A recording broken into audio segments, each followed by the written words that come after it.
சசி, நான் ஒன்றும் உன்னை என் கல்யாணத்துக்கு கூப்பிட்றதுக்காக வரல. என் கல்யாணத்துக்கு வந்துடாதன்னு சொல்ல தான் வந்தேன்.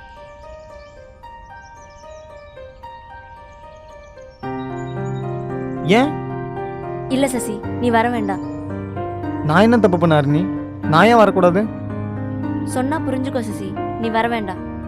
ஏய், என்னடி ஆச்சு உனக்கு? உன் கல்யாணத்துக்கு வரக்கூடாதுன்னு சொல்ற அளவுக்கு நான் என்ன தப்பு பண்ண?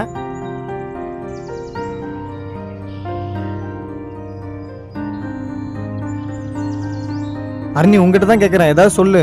ஏன்னா நம்ம 2 பேரும் பேசுறது அவருக்கு பிடிக்கலடா. நம்ம 2 பேரும் ஃப்ரெண்ட்ஸாக பழகிறது அவருக்கு சுத்தமாக பிடிக்கல. அதனால தான் உன்னை எங்கள் கல்யாணத்துக்கு வர வேணாம்னு சொல்லிட்டாரு.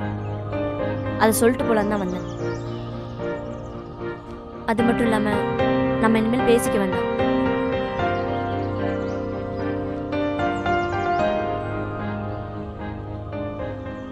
அருணி, ஒரு பையனும் பொண்ணும் ஃப்ரெண்டாக இருக்கிறது அவ்வளோ சீக்கிரம் யாரும் ஏற்றுக்க மாட்டாங்க.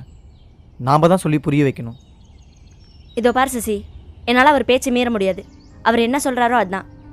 நம்ம ஃப்ரெண்ட்ஸாக இருக்கிறது அவருக்கு பிடிக்கல. இனிமேல் நமக்குள்ளே ஒன்றும் இல்லை. தயவு செஞ்சு என் கல்யாணத்துக்கு வந்துடாத. அதுதான் நமக்கு நல்லது. முக்கியமாக எனக்கு நல்லது.